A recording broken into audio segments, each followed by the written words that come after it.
A história de Daniel emerge como uma das mais envolventes e inspiradoras narrativas bíblicas, situada durante um dos períodos mais agitados e conturbados da história judaica. Daniel, cujo nome significa Deus é meu juiz, enfrentou os desafios do exílio na era do cativeiro babilônico. Esta era sombria teve início com a subjugação de Judá e sua emblemática capital, Jerusalém, pelas mãos implacáveis do rei Nabucodonosor da Babilônia no ano de 605 a.C. Originário da tribo de Judá e membro de sua aristocracia, Daniel é descrito como um dos ilustres jovens nobres de Judá, sugerindo suas raízes em uma linhagem de prestígio e poder. A tradição judaica o enaltece ainda mais, proclamando-o descendente da linhagem real e integrante da elite judaica, a mesma que o predestinou a ocupar um posto de distinção na corte babilônica, um testemunho eloquente de sua origem notável e seu destino extraordinário. Arrancado de sua terra natal ainda jovem, Daniel foi capturado e levado para a distante Babilônia, arrastado para o exílio na esteira da primeira grande deportação de judeus por Nabucodonosor, logo após a decisiva batalha de Carquemis, em 605 a.C. Naquela época, Daniel tinha entre 15 e 18 anos na época. Esse sombrio acontecimento deu início ao trágico exílio babilônico, a primeira deportação dos judeus, durante o qual uma considerável parcela da elite judaica e muitos outros judeus foram forçados a deixar suas casas e se estabelecer nas terras babilônicas. No coração do exílio, apesar das adversidades, Daniel rapidamente se destacou, brilhando através de sua inteligência aguçada, sua integridade inabalável e um dom espiritual para interpretar sonhos. Essas qualidades extraordinárias o impulsionaram a ascender aos mais altos escalões do governo babilônico, superando as barreiras de sua condição de cativo. Sua influente carreira perdurou ao longo de vários reinados babilônicos, estendendo-se até o início do domínio do Império Persa sob Ciro, o Grande, após a tomada da Babilônia em 539 a.C. O desenrolar de sua história é um testemunho de coragem, sabedoria e uma dedicação inabalável ao Deus vivo, que se revela através de sonhos e visões, desafiando reis e alterando o curso de impérios. Cada capítulo de sua vida é um testemunho vibrante da luta entre o poder divino e as forças terrenas, onde Daniel, servo do Deus Altíssimo, enfrenta leões famintos, interpreta sonhos enigmáticos e recebe revelações sobre o futuro que ainda ecoam com ressonância profética. Mas afinal, quem foi Daniel? O que o levou a desafiar as ordens reais, recusando a comida do palácio? Qual o enigmático sonho que somente Daniel pôde desvendar, enquanto outros sábios se mostraram incapazes? Por que os leais amigos de Daniel foram atirados numa fornalha abrasadora? Que mistérios esconde a grande árvore que é abatida? Que mensagem a enigmática mão deixou escrita na parede durante uma festa real? Por que Daniel encontrou-se encarcerado na cova dos leões? E quais visões do futuro assombraram Daniel, desde o embate entre o carneiro e o bode, até os 4 animais que prenunciam o surgimento de impérios futuros? Como Daniel ascendeu ao posto de governador da Babilônia? E qual o significado das 4 grandes bestas que emergiram do mar? Daniel teria previsto a vinda do anticristo? E por fim, o que podemos extrair dessa história fascinante e cheia de mistérios? Fique comigo até o final deste vídeo e eu revelarei todas estas respostas para você. E se você ainda não se inscreveu em meu canal, por favor, clique agora no botão inscrever-se e venha acompanhar todas as histórias da Bíblia. Toda semana trarei uma história nova de forma simples e curta para abençoar sua vida. Então vamos começar. Quando Daniel, Ananias, Misael e Azarias foram arrancados de sua terra natal e levados como cativos para a Babilônia, juntamente com outros jovens da elite de Judá, eles foram colocados sob os cuidados diretos do chefe dos eunucos, de Nabucodonosor. Eles foram integrados em um programa de aculturação destinado a transformá-los conforme a cultura babilônica. Parte desse processo incluiu a mudança de seus nomes hebraicos para nomes associados aos deuses babilônicos. um reflexo da tentativa de assimilá-los totalmente. Esses eventos ocorreram após a conquista de Jerusalém em 605 a.C., marcando o início de uma nova e desafiadora fase na vida desses 4 jovens judeus. Daniel foi renomeado como Belsazar, em homenagem a Bel, um deus babilônico. Ananias recebeu o nome de Sadraque, relacionado ao deus babilônico Marduk. Misael foi chamado de Mesaque, associado ao deus Lua da cultura babilônica. Azarias, por sua vez, foi nomeado de Abednego, em referência a Nabu, o deus babilônico da sabedoria. Essas alterações nos nomes dos jovens hebreus serviram para integrá-los à cultura babilônica, refletindo uma transformação não apenas em sua identidade, mas também em sua aliança espiritual. No capítulo 1 do livro de Daniel, logo após a mudança dos nomes, os jovens enfrentam a segunda etapa do processo de aculturação, que envolve uma transformação através da comida. Eles são submetidos a uma alimentação composta pelas requintadas iguarias reais e pelo vinho consagrado ao rei, alimentos típicos da Babilônia e consagrados segundo seus costumes. No entanto, Daniel e seus amigos resistiram firmemente a essas tentações culinárias, pois consumir tais alimentos contrariava diretamente as leis dietéticas estipuladas no Pentateuco, na Antiga Aliança. A decisão audaciosa de Daniel e seus companheiros de se apegarem às suas leis sagradas, apesar das adversidades, reflete a defesa racional de sua fé e identidade cultural. Eles demonstraram uma confiança inabalável em Deus, mostrando que seus valores e princípios eram inegociáveis. Esta postura não só desafiava a cultura babilônica, mas também estabelecia um marco histórico para os cristãos na preservação de sua identidade e tradições, mesmo em território estrangeiro e potencialmente hostil. Em Êxodo, capítulo 34, versículo 15 diz: "Guarda-te de fazeres aliança com povos que possuem costumes diferentes dos teus, para que não te desviem do caminho." Daniel desafiou audaciosamente o chefe dos eunucos, com uma proposta arriscada. Ele e seus amigos subsistiriam somente de vegetais e água durante 10 dias. No fim desse período experimental, surpreendentemente, estavam mais vigorosos e tinham uma aparência mais saudável do que todos os jovens que se deliciavam com as iguarias do palácio.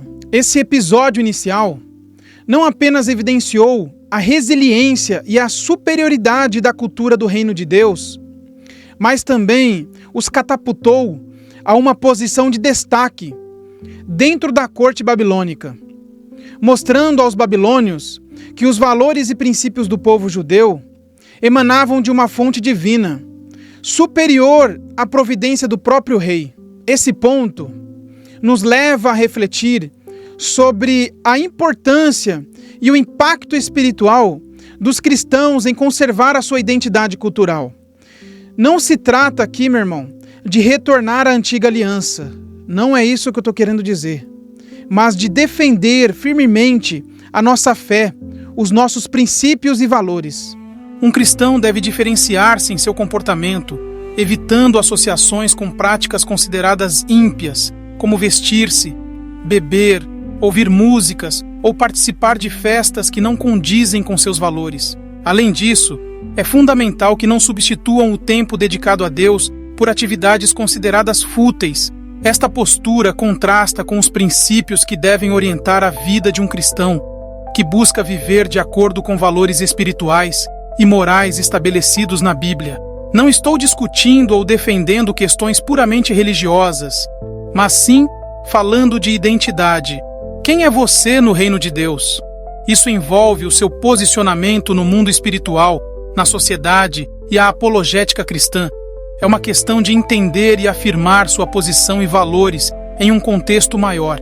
Ao longo das Escrituras, observamos grandes homens de Deus que se destacaram simplesmente por manterem sua fé, adotando uma postura racional e moral na sociedade, um posicionamento condizente com a cultura do reino de Deus. Daniel é um exemplo notável. Ele sabia quem era aonde queria chegar, o caminho e a quem servia, mantendo-se fiel aos seus princípios mesmo em território estrangeiro. Uma frase famosa de Agostinho: conhece-te a ti mesmo, torna-te consciente de quem és, para que não projetes em ti a falsidade do que não és. Esta frase ressalta a importância do autoconhecimento para evitar a influência alheia. Agostinho enfatiza que entender nossa própria existência é crucial para vivermos de forma autêntica para a glória de Deus e para defendermos nossas verdadeiras crenças, valores e princípios. Aquele que sabe quem é e o que deseja não será influenciado pelo mundo ou pelas ideias e coisas mundanas. No capítulo 2, a tranquilidade do rei Nabucodonosor foi abalada por um sonho misterioso, tão perturbador que o levou a convocar todos os sábios de seu império, exigindo não só a interpretação, mas também que eles revelassem o conteúdo do sonho, como prova de sua autenticidade interpretativa. Diante da incapacidade dos homens, dos sábios, de interpretar o sonho, o rei decretou a execução de todos os sábios, incluindo Daniel e seus amigos. Ao tomar conhecimento do decreto mortal, Daniel solicitou um prazo para oferecer a interpretação necessária. Ele disse ao rei que iria orar e buscar em Deus a revelação. Em um momento de busca espiritual, ele e seus amigos se voltaram à oração ao Senhor. E Deus, em sua misericórdia e soberania absoluta, revelou o mistério do sonho a Daniel. Com um coração transbordando de gratidão, Daniel elevou louvores a Deus, exaltando a sua soberania, o seu poder, a sua glória e majestade. Diante do rei, Daniel humildemente não assumiu créditos pela revelação. Ele glorificou o Deus de Israel perante toda a corte, os príncipes e o povo, atribuindo a Deus toda a honra e glória. Ele explicou ao rei que o sonho era uma profecia sobre o futuro dos impérios terrenos, como detalhado em Daniel 2:31. Ó rei, você teve uma visão de uma imensa estátua.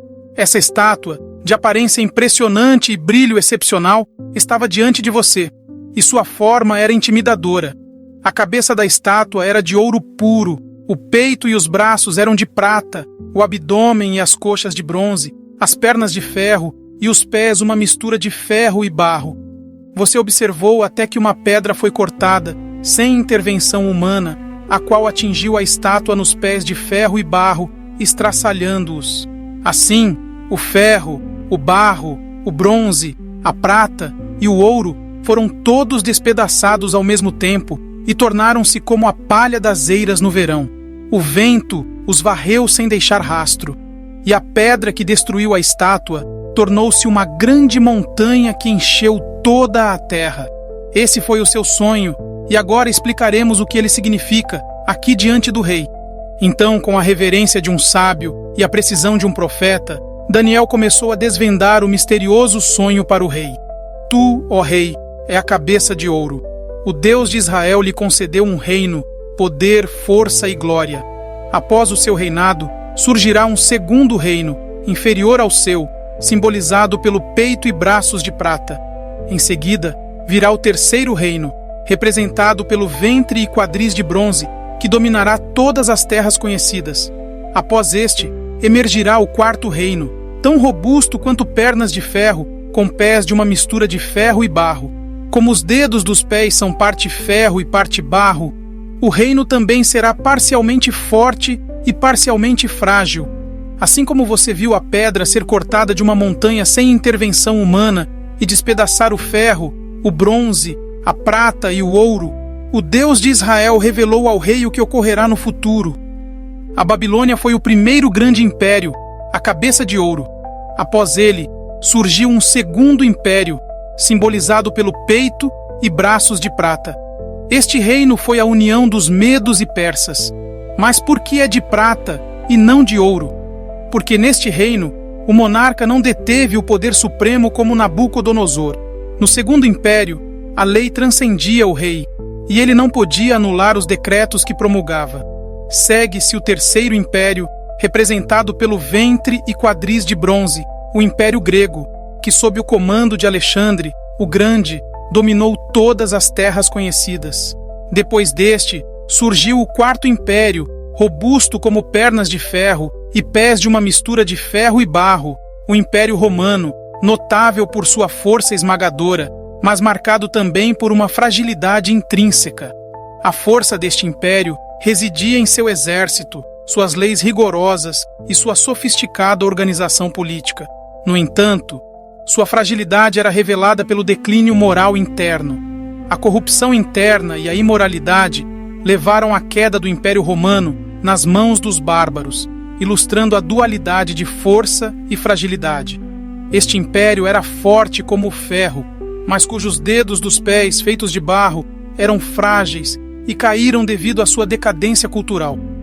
A pedra do sonho, não talhada por mãos humanas, que destruiu todos os reinos representados pela estátua, representa o reino de Deus.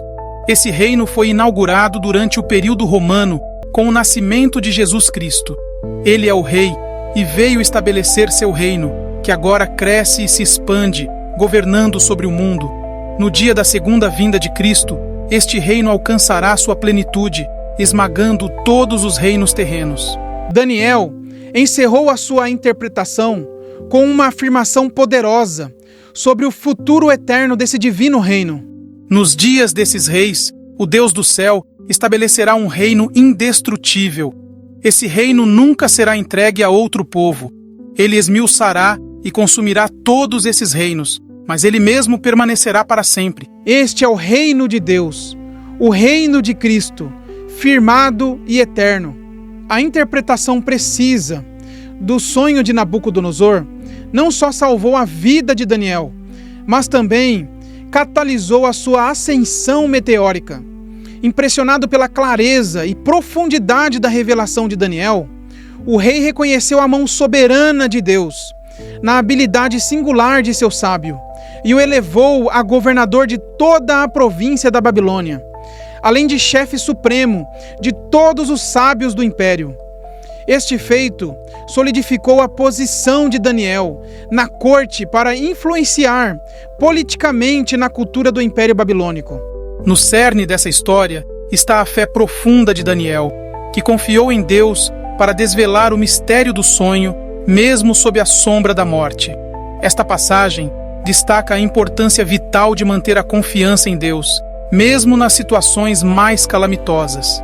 A narrativa do sonho de Nabucodonosor, a interpretação providenciada por Daniel e sua subsequente promoção a uma posição de liderança política no império oferecem uma meditação profunda sobre os desígnios de Deus e a intersecção entre fé e cultura. Ao permitir que Nabucodonosor tivesse um sonho tão marcante e ao conceder a Daniel a capacidade única de interpretá-lo, Deus evidenciou sua soberania absoluta sobre reis e impérios. Nabucodonosor, embora um monarca inteligente e poderoso, foi compelido a admitir os limites de seu próprio poder e entendimento. Esse episódio foi uma manifestação clara de que Deus orquestra a história e detém o poder de revelar segredos profundos e obscuros. Ao estabelecer Daniel, um homem regenerado e firme em suas convicções, em um papel de liderança política dentro da administração babilônica, Deus posicionou uma testemunha influente de sua presença e princípios em um contexto cultural predominantemente pagão. Daniel não apenas exerceu influência política, mas também exemplificou os valores e a moralidade ditados por sua fé robusta em Deus. Ele emergiu como um farol de testemunho divino em meio a uma cultura inundada por práticas imorais e crenças idólatras. Sua trajetória reitera que Deus honra aqueles que se mantêm firmes na fé, mesmo diante de desafios formidáveis, como a ameaça de execução por falhar em interpretar um sonho. A história de Daniel nos ensina que, no fim, a fidelidade a Deus sempre prevalece, mesmo quando todas as esperanças parecem perdidas. Daniel é a prova viva de que é possível manter a integridade pessoal e a fidelidade religiosa, mesmo enquanto se ocupa um cargo de alto escalão em um governo estrangeiro. Sua história desafia a crença de que o poder inevitavelmente corrompe.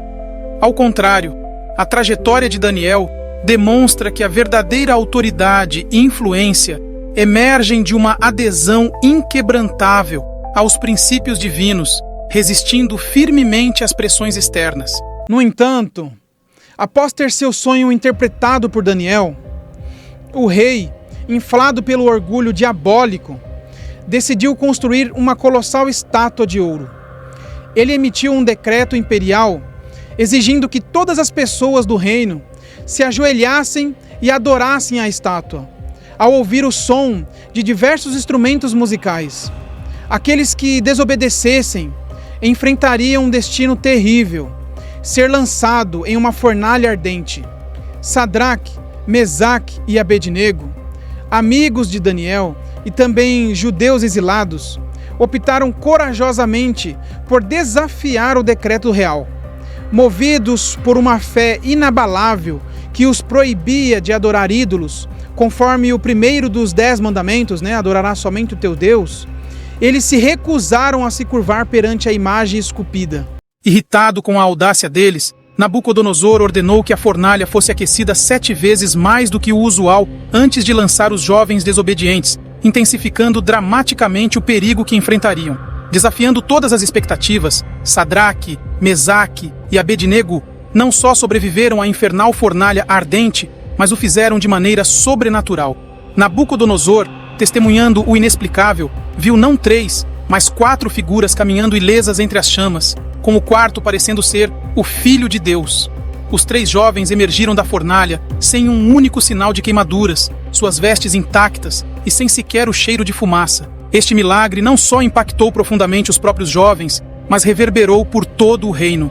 Nabucodonosor, aterrorizado e movido pela poderosa demonstração do Deus de Israel, foi compelido a proclamar um novo decreto, exaltando o Deus de Sadraque, Mesaque e Abednego, e impondo a morte para quem ousasse blasfemar contra o Deus de Israel. Ademais, promoveu os jovens a posições ainda mais elevadas dentro do governo da província da Babilônia. A inabalável fidelidade dos jovens, mesmo diante da ameaça de uma morte agonizante, ressalta o valor imenso de permanecer fiel às próprias crenças, mesmo sob as mais severas adversidades. A intervenção divina na fornalha não apenas demonstra que Deus protege os fiéis, mas também que Ele está disposto a operar milagres para salvar aqueles que o seguem. Esse evento sublinha que mesmo nas crises mais profundas, Deus está presente e pode intervir de maneiras extraordinárias. Deus não livrou os jovens de passarem pela provação, porém, o Senhor esteve com eles durante a tribulação. Deus nunca prometeu isentar seu povo das provações, mas assegurou que sempre estaria ao lado e cuidando deles durante as adversidades. Em um desenvolvimento subsequente, Nabucodonosor foi assombrado por outro sonho perturbador que nenhum de seus magos ou adivinhos conseguiu decifrar. O sonho envolvia uma árvore colossal que crescia robusta e alta, alcançando os céus e visível por toda a terra, oferecendo abrigo e sustento para muitos seres vivos. No entanto, uma sentinela celestial ordenou que a árvore fosse cortada, deixando apenas o tronco e as raízes na terra, que deveriam ser presos com ferro e bronze. A sentinela também proclamou que o coração do homem seria mudado para o de um animal, até que reconhecesse que o Altíssimo governa os reinos dos homens. Na corte babilônica, onde a habilidade de decifrar o oculto era reverenciada, Daniel era celebrado por sua extraordinária capacidade de interpretar sonhos. Chamado diante do rei Nabucodonosor, que se encontrava totalmente perturbado por visões noturnas enigmáticas, Daniel, com uma certa mistura de relutância e preocupação, devido ao conteúdo alarmante do sonho, revelou ao monarca que a árvore majestosa, em sua visão, simbolizava a vida do próprio rei, cujo poder e influência haviam se estendido até os céus.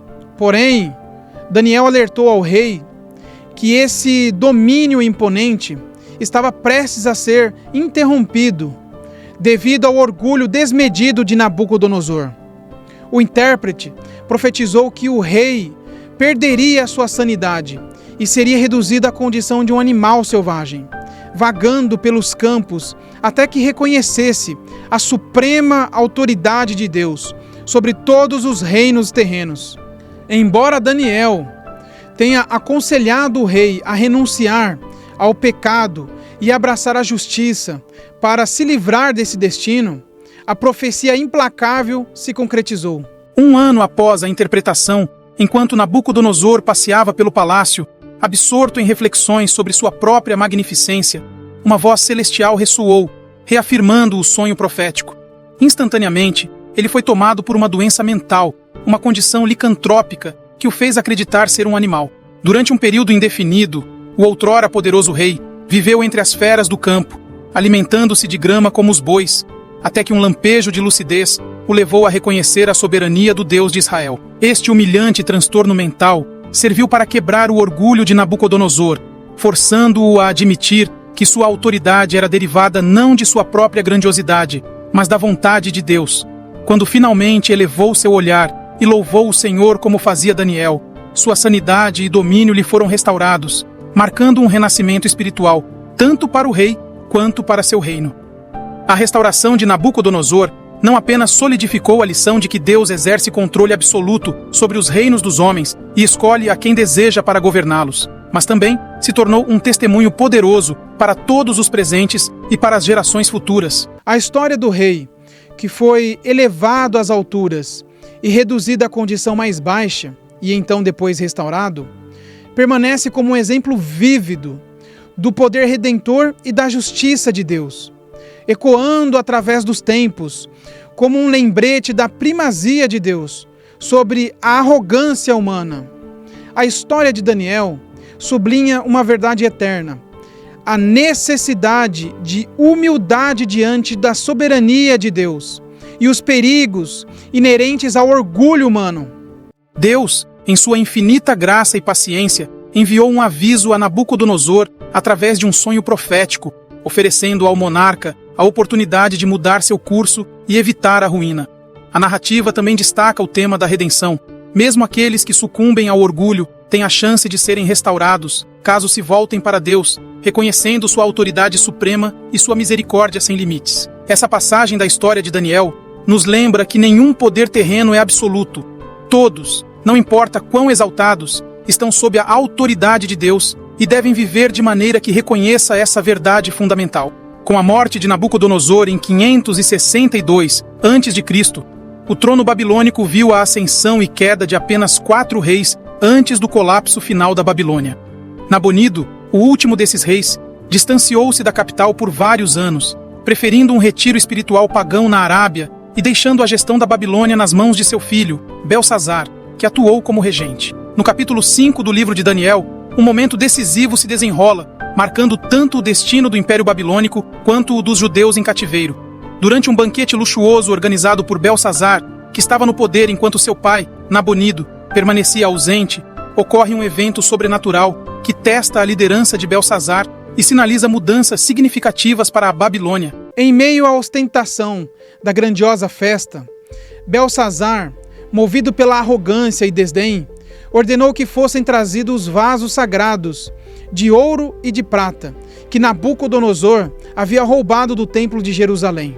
Naquela noite de excessos, ele, seus convidados, suas esposas, concubinas, bebiam nesses vasos sagrados, enquanto entoavam louvores aos deuses pagãos da Babilônia, num ato de afronta ao Deus de Israel. Contudo, o clímax da festa veio com um evento sobrenatural que fez a alma de todos gelar.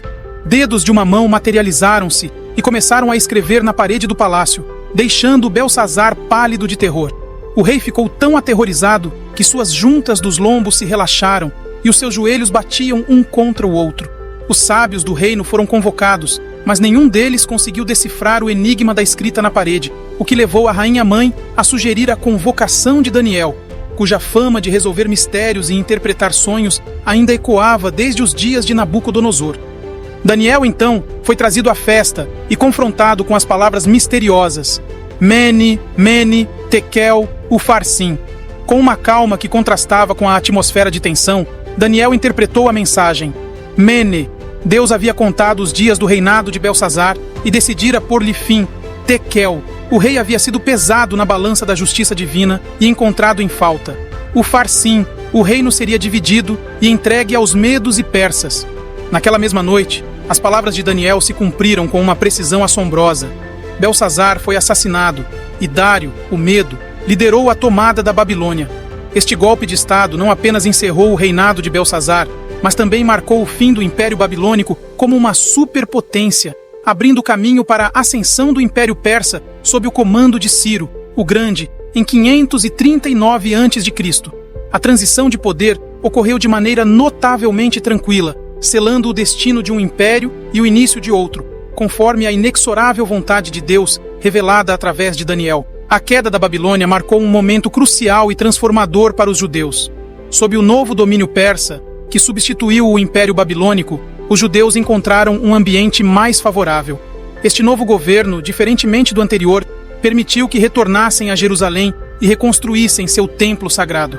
Essa mudança de impérios não foi apenas um acontecimento geopolítico, foi um movimento orquestrado por Deus para facilitar seus planos divinos para Israel, demonstrando sua soberania indiscutível sobre as nações e os reis da terra.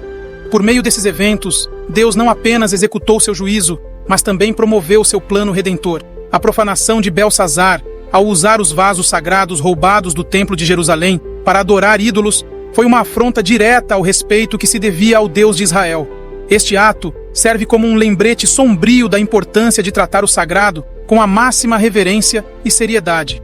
A narrativa evidencia a justiça e a soberania de Deus, que não apenas julgou Belsazar com rigor, mas também trouxe redenção e restauração para seu povo. Esta parte da história reafirma a mensagem de que nenhum rei, ou império, ou país, ou político está acima da autoridade divina.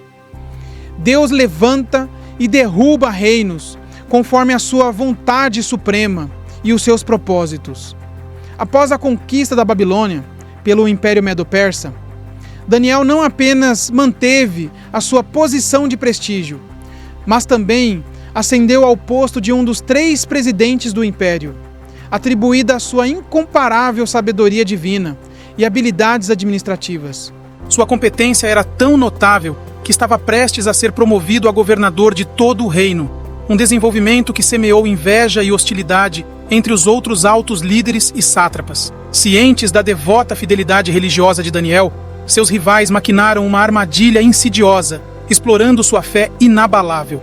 Eles manipularam o rei Dário para que emitisse um decreto real, proibindo que qualquer cidadão do império fizesse petições ou orações a qualquer deus ou homem, exceto ao próprio rei, durante um período de 30 dias.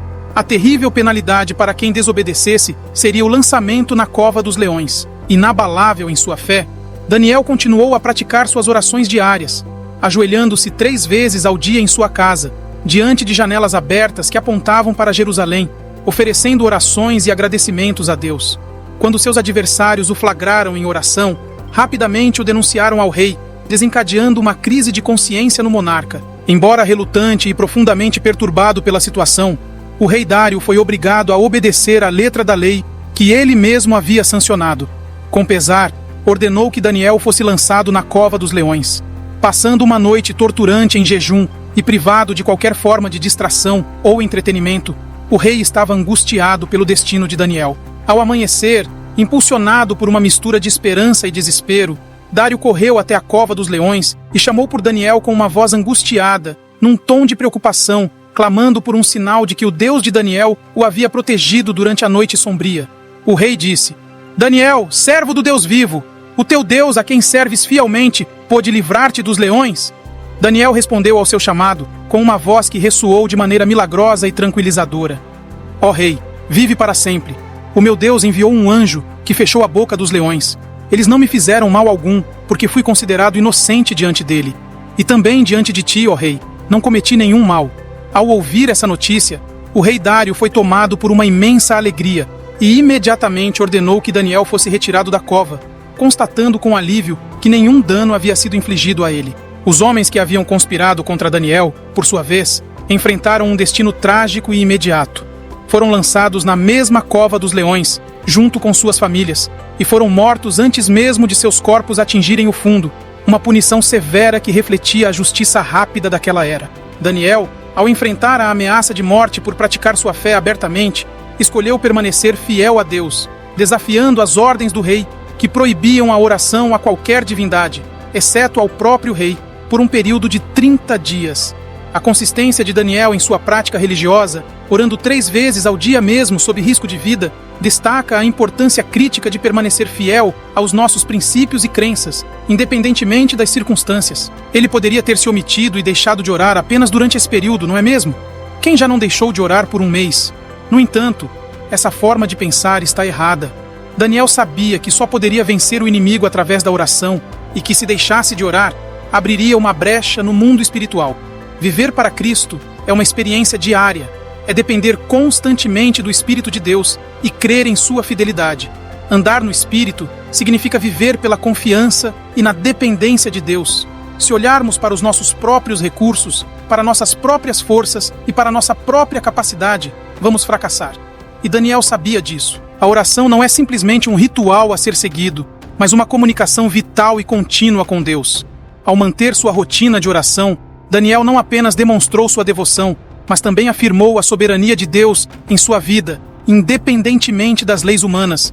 Esta história nos ensina que, quando enfrentamos provações ou desafios, nossa primeira resposta deve ser buscar a Deus em oração, confiando que Ele está no centro, no controle, é soberano e pode nos livrar, não importa quão desesperadora seja a situação. A história de Daniel reforça a noção de que, embora os justos possam sofrer temporariamente, Deus é sempre justo e vindicará aqueles que são fiéis a Ele. Esta mensagem é crucial em um mundo onde a fé está cada vez mais em conflito com as pressões culturais seculares e políticas progressistas.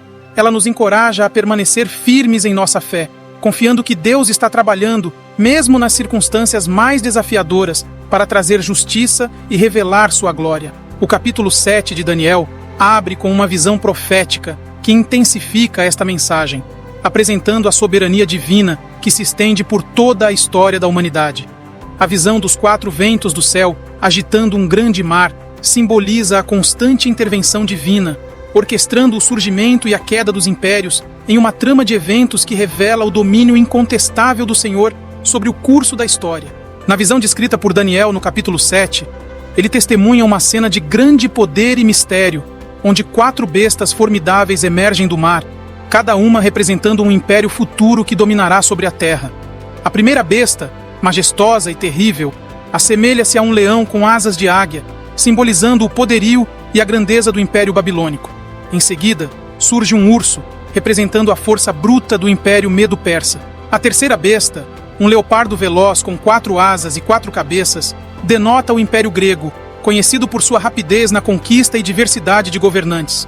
Por último, aparece uma besta apocalíptica, horrenda, com 10 chifres, prenunciando o vasto e poderoso Império Romano, e dentre seus chifres, um pequeno emerge, sugerindo um líder tirânico, o Anticristo.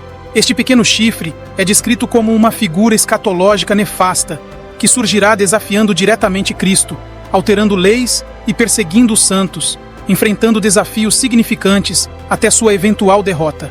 Em contraste a esse panorama de turbulência e opressão, Daniel presencia a aparição do Ancião de Dias. Surge então o Filho do Homem, cujo julgamento é justo e definitivo contra as nações e as bestas, simbolizando Jesus Cristo, emergindo nas nuvens do céu em um momento de glória celestial. Este evento culmina com a derrota do Anticristo e o estabelecimento de um reino universal e eterno por Cristo, um reino marcado por justiça e paz inabaláveis. Este capítulo de Daniel é crucial para entender a soberania incontestável de Deus sobre a história humana, mostrando como, apesar das tribulações e opressões, a supremacia de Deus permanece inabalável e seu plano de salvação se realizará. O reino de Deus, manifestado em Cristo, transcenderá todos os reinos terrenos, trazendo esperança eterna para os fiéis e inspirando-nos a viver de acordo com os princípios divinos, firmes na certeza de seu triunfo final. A história de Daniel é um extraordinário compêndio de lições espirituais e demonstração de uma fé inabalável em Deus, mesmo diante das adversidades mais severas. Sua trajetória ilustra com clareza a soberania divina sobre todos os eventos humanos. Levado a cativeiro, Daniel jamais vacilou em sua crença. Ele tinha a convicção profunda de que, mesmo nos abismos do exílio e sob ameaças iminentes, Deus detinha o comando absoluto. Ele compreendia que Deus tem um propósito para cada existência e que nenhuma força terrena pode obstruir esse desígnio. Vivenciando plenamente esta verdade, Daniel testemunhou as intervenções de Deus não apenas em sua vida pessoal, mas também nos mais altos níveis do poder político babilônico. A integridade e a fidelidade de Daniel, mesmo sob intensa pressão para adaptar-se às normas culturais e religiosas de uma sociedade pagã, ressaltam sua confiança irrestrita em Deus. Daniel se destaca como um emblemático exemplo de que a fé verdadeira transcende a esfera do privado, irradiando-se em cada aspecto do comportamento e nas decisões tomadas, mesmo quando isso implica riscos pessoais consideráveis. Sua constância na oração e sua recusa em adorar ídolos ou comprometer seus valores evidenciam uma vida de fé autêntica, que desafia e não se molda aos padrões do mundo.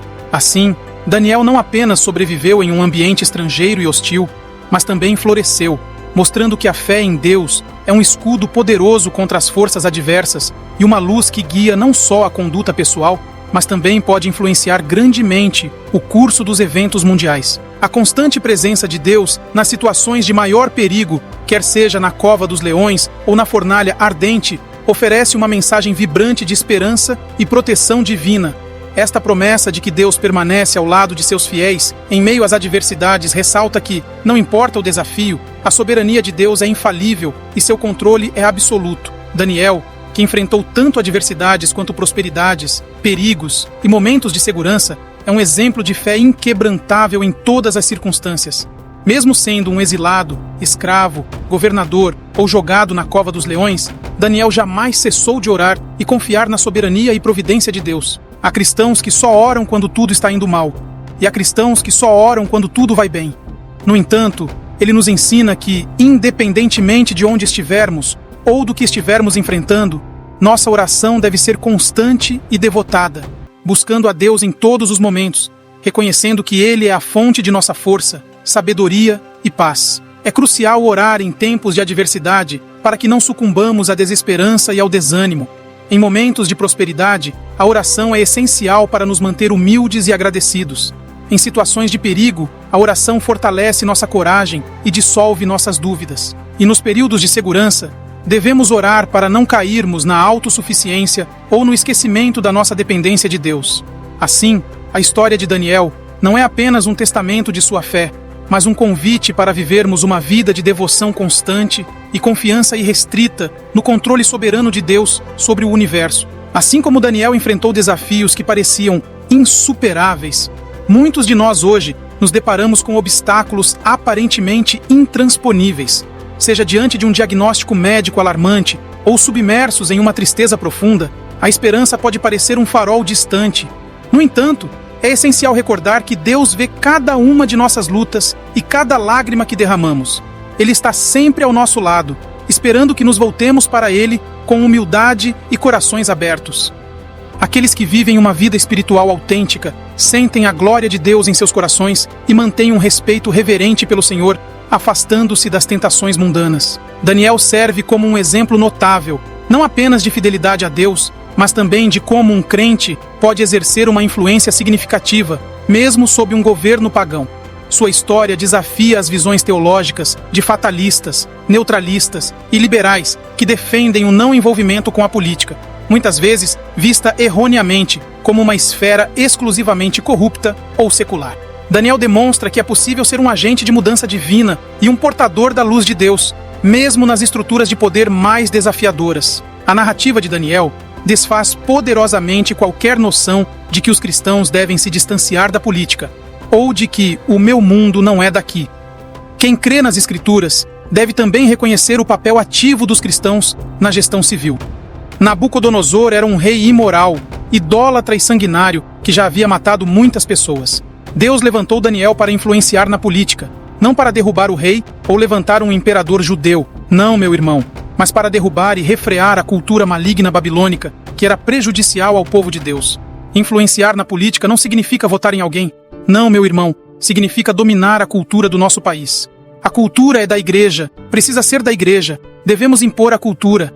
As escolas, universidades, mídias e programas de televisão não podem estar nas mãos dos nossos inimigos, os progressistas, pois são prejudiciais à nossa fé. A maioria esmagadora dos nossos jovens estão abandonando sua fé, princípios e valores ao entrarem no ensino médio ou faculdade. O progressismo precisa ser enfrentado pela igreja, ou seremos destruídos no Brasil, como ocorreu na Europa e na América. Não se assente mais na frente dos escarnecedores. Eleve seu nível espiritual, participe da cultura do reino de Deus, frequente a igreja, pregue a palavra de Deus e influencie na sociedade para dominar a cultura e barrar o avanço da esquerda maligna. Daniel era um homem de oração, ou seja, tinha uma vida espiritual fortalecida, tinha uma vida espiritual forte. E essa vida espiritual, como fruto dessa vida espiritual, ele tinha um posicionamento na sociedade para impactar a cultura da Babilônia. Francis Schaeffer, no livro A Verdadeira Espiritualidade, disse o seguinte: um homem de oração é um colosso divino, inabalável na fé, que, à semelhança de Daniel, desafia a hegemonia secular, destemido até a própria morte, erguendo-se corajosamente em defesa dos preceitos cristãos. Sua fortaleza espiritual resplandece na sociedade, incitando outros a orar fervorosamente e a se posicionar resolutamente nesta guerra cultural. Francis Schaeffer. Em outras palavras, Schaeffer defendeu a ideia de que um cristão espiritual que ora automaticamente influenciará na política. Porém, um cristão que não ora, um cristão fraco espiritualmente, ele não conseguirá enfrentar nem o seu próprio pecado, quanto mais entrar em uma guerra cultural em prol do reino de Deus. Gregório Magno, um dos pais fundadores da igreja, em uma de suas cartas, discutia questões sobre o impacto da cultura secular na obra de Deus e como a igreja deveria dominar a cultura. Agostinho defendia a separação do Estado e da igreja. Porém, meu irmão, nessa separação entre a igreja e o Estado, ele defende a cultura ser da igreja.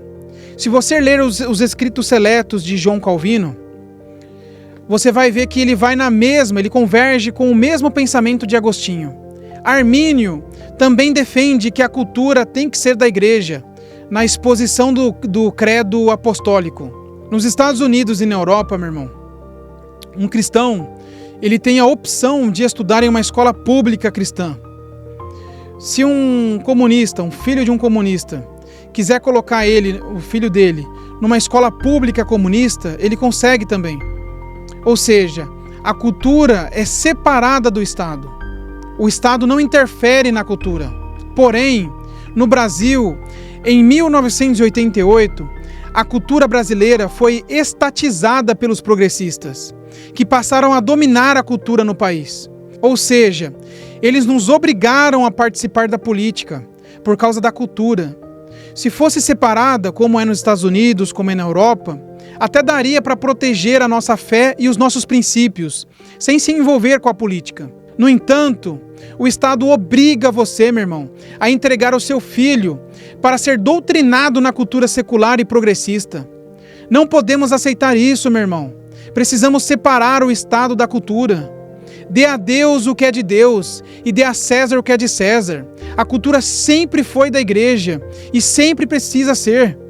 O governo deve se preocupar somente com os impostos e com a administração pública. E mais nada, meu irmão. Quando um cristão é fraco espiritualmente, ele arruma desculpas para se omitir, para se esconder. Ele diz: o meu mundo não é daqui, o mundo jaz no maligno, o cristão não se envolve com política. Se você encontrar um cristão fraco assim, que fica arrumando desculpas para não se envolver não se posicionar na cultura, não se posicionar na política, ore por ele, meu irmão. Ore para que o Espírito Santo possa tirar essa lupa ideológica da mente dessa pessoa, para que ele possa ser curado espiritualmente. Amém, meu irmão? A Deus toda a honra, toda a glória e adoração. Que o Espírito Santo guarde essa palavra no seu coração e lhe convença desse pecado maligno da omissão. E que todo joelho se dobre diante de Jesus Cristo, o nosso Senhor, o nosso Salvador. Amém.